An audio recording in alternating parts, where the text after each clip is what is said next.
I always knew we were a fairly odd family. First, there was me.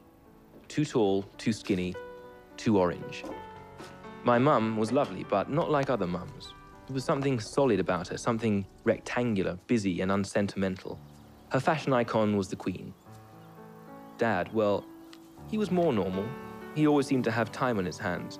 After giving up teaching university students on his 50th birthday, he was eternally available for a leisurely chat or to let me win at table tennis.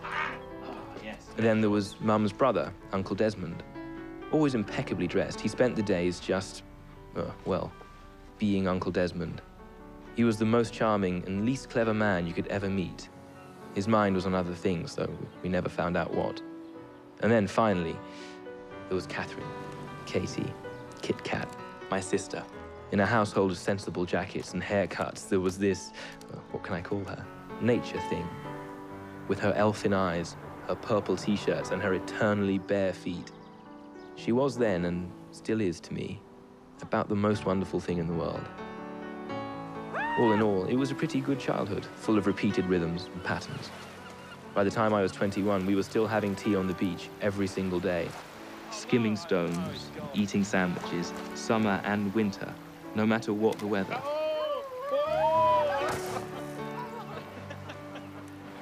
And every Friday evening, a film, no matter what the weather. And then, once a year, the dreaded New Year's Eve party.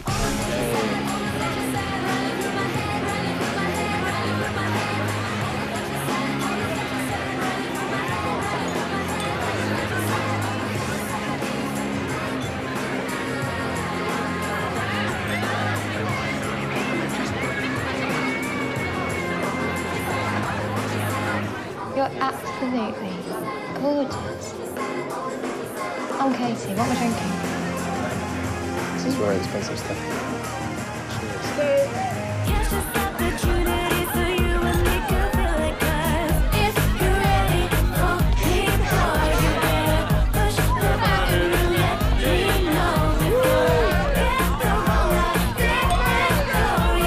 Come on, it's not even that. Come on, we're all going through. I'm going through. I've got to find you.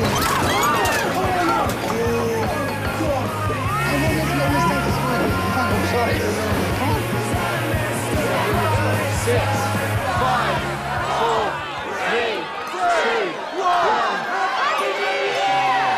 Happy New Year! Sorry.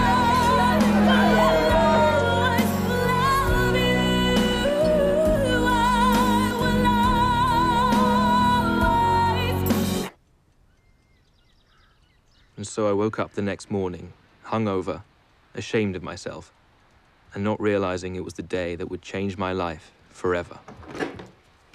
Get up, stupid. Dad wants you. Oh, hello. Sexy pyjamas.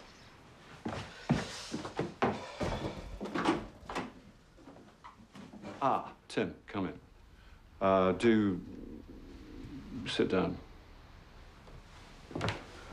It's very formal. Well, yeah.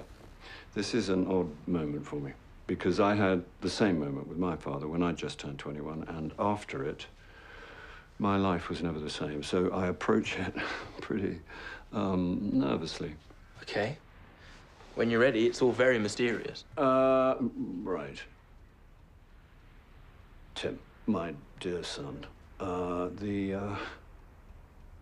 the simple fact is the men in this family have always had the ability to, this is going to sound strange, be prepared for strangeness, get ready for spooky time. But there's this family secret, and the secret is that the men in the family can travel in time.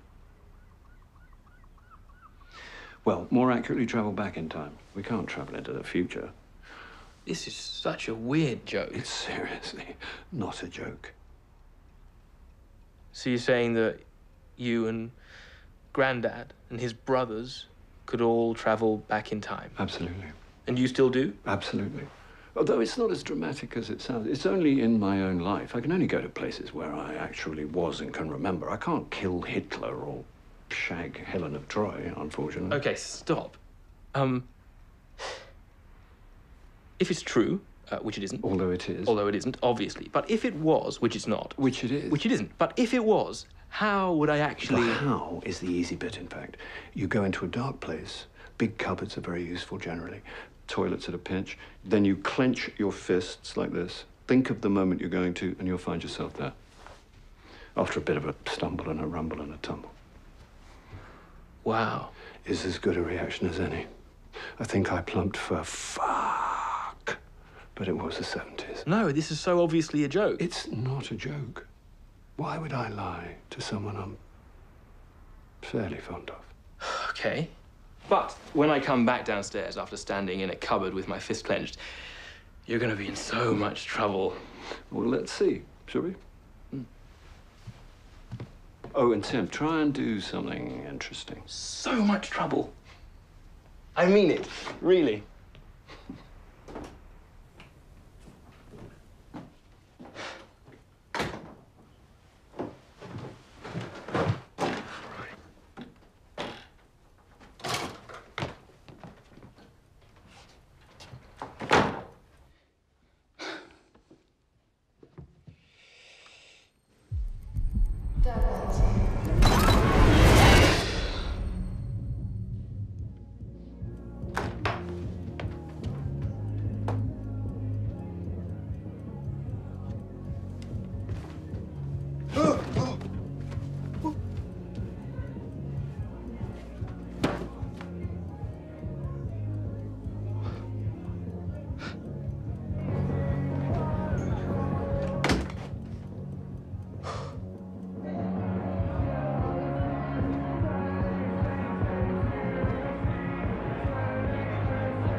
Tim?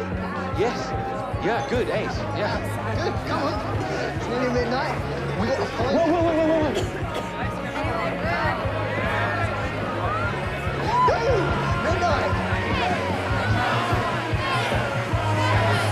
6, 5, 4...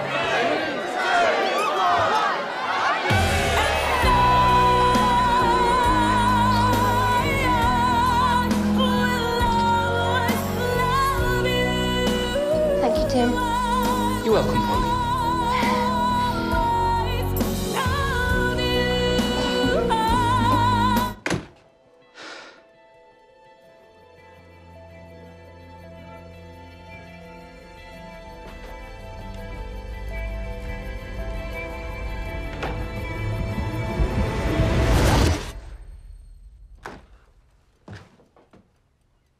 Does Mum know?